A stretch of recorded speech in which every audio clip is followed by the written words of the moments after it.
नहमदुहु व नुसल्ली अला रसूलिल करीम अम्मा बाद फ़ौज़ बिल्लाहि मिनश शैतानिर रजीम बिस्मिल्लाहिर रहमानिर रहीम। मैं Mohammad Murtaza Wattoo SST science government model city high school Bahawal नगर।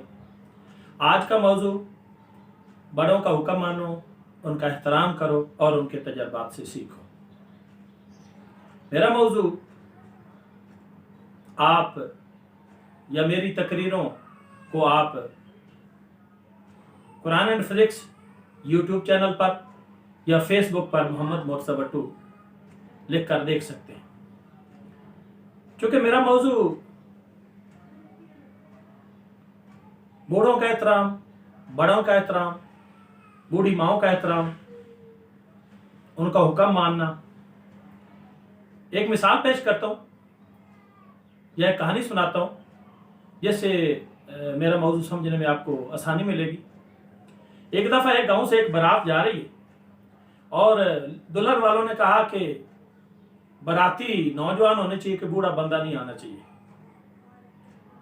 तो बूढ़े बाबे ने कहा, हमारे तजर्बात से सीखो, हमारा हुक्म मानो, मुझे साथ ले चलो वरना आपको दुल्हन नहीं मिलेगी।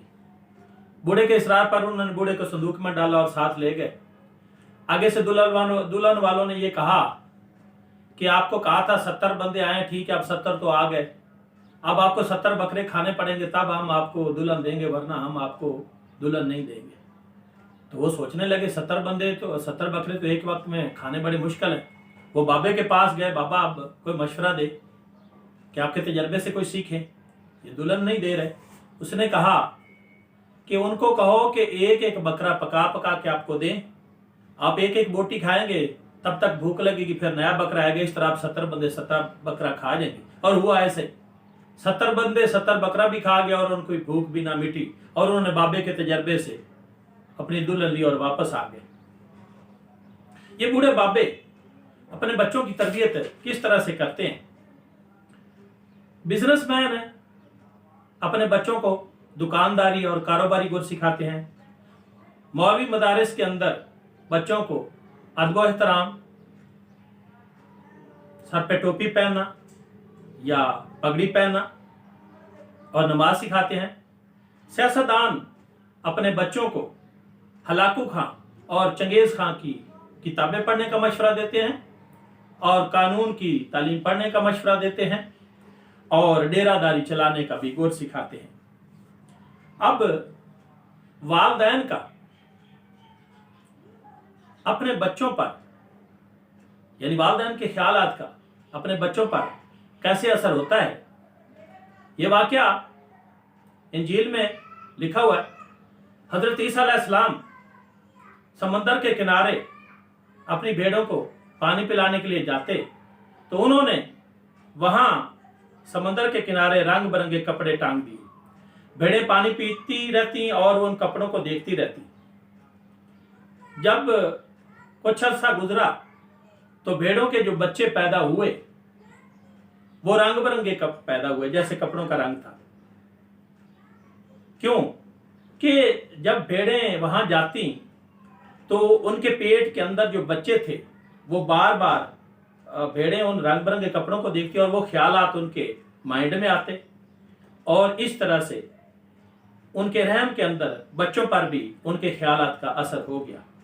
इस तरह जिम्मेदारों के अपने ख्यालात का असर उनके बच्चों पर होता है।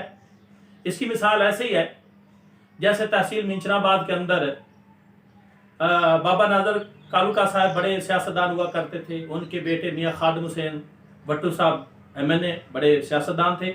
अब उनका बेटा MNA मियाँ अब्दुल गफार वट्टू साहब बड़ी कमाल की सियासत चला रहे हैं, अच्छी सियासत चला रहे हैं, क्योंकि ये उनकी जेनेटिक प्रॉपर्टी है, उनके अंदर ये जीन है सियासत चलाने के, क्योंकि ये जीन उनके दादा और बाप से ट्रांसफर हुए हैं।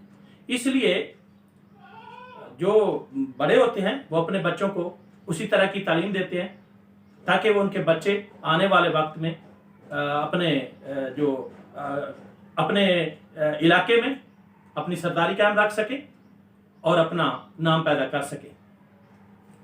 इसी तरह से मैं एक और मिसाल भी देता हूं। हमारे इलाके में एक बड़ा ही ज़हीन तरीन आदमी मियाँ मुरीद खां चक्को कवट्टू हुआ करते थे। एक दिन उन्होंने कहा कि कभी अपने रियाया या गरीब आदमी को किसी दूसरे डेरे में मत जाने दो। क्यों? जब ये किसी दूसरे डेरे में जाएगा तो हमारी खामियां उनको बताएगा और उनको पता चल जाएगा, और हमारी कमजोरियों का उनको पता चल जाएगा। तो कभी गरीब आदमी पे या रियाया पे केस न करिए। क्यों? कि जब गरीब आदमी बार बार थाने जाएगा, अदालतों में जाएगा, वो कानून से वाकिफ हो जाएगा, उसका डर उतर जाएगा। तो आने वाले वक्त में वो हमारे बच्चों के सामने मुकाबले पे खड़ा हो जाएगा। तो मेरी ये बात आप गौर से सुन लें। ये बात मैंने खास तौर पर सियासतदानों के लिए, वडेरों के लिए, जिम्मेदारों और जगीरदारों के लिए की है। अगर समझ समझ के भी ना समझोगे तो मेरी समझ में तुम ना समझ हो। अब फिजिक्स के लिहाज से मैं ये कैसे साबित करूंगा कि ये मेरी बात या मेरी जो बयान मैंने दिया है ये दुरुस्त है या गलत है? आप अक्सर धूप में फिरते रहते हैं, आपको आग नहीं लगती, लेकिन आप एक छोटा सा कन्वेक्स लेंस धूप के सामने यूं खड़ा कर दें तो वो जो कन्वेक्स लेंस होगा वो रेज को इकट्ठा करेगा। नीचे आप कागज वगैरह रखें तो वो रेज को इकट्ठा करेगा, तो इससे कागज को आग लग जाएगी। ये है पावर ऑफ कंसंट्रेशन, ये है सोच की पावर। जिस तरह की बंदे की अपनी सोच होगी, अपने ख्यालात होंगे, उनके अपने ख्यालात, अपनी सोच उस पर भी असरअंदाज होती है खुद बंदे पे। अगर बंदा शराबियों और डाकुओं के पास बैठेगा तो उसके ख्यालात वही हो जाएंगे। अगर तबलीगी जमात के साथ शामिल हो जाएगा तो उसके ख्यालात और अच्छे हो जाएंगे। इसकी एक और मिसाल भी मैं देता हूँ। अमेरिका के अंदर एक बंदे को सजाए मौत हुई। सजाए मौत से थोड़ी देर पहले उन्होंने उसकी आंखों की पट्टी खोली और उनको कोबरा सांप दिखाए गए और कहा कि तुझे ये सांप डसा डसा के हम मारेंगे।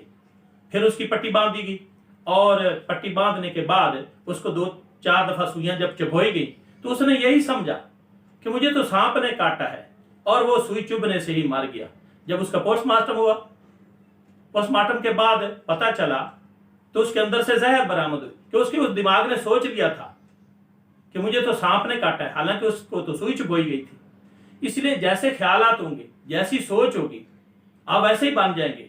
अपने ख्यालात को अच्छा कीजिए, अपनी सोच को अच्छा कीजिए, जुर्रतमंदाना जिंदगी गुजारिए और अपने आप को आला समझिए, कभी अदना ना समझिए। अगर मेरे बयान में कोई इस्लाह की जरूरत हो तो कमेंट कीजिए। अगर वीडियो अच्छी लगी तो इसे जरूर शेयर कीजिए। वस्सलाम।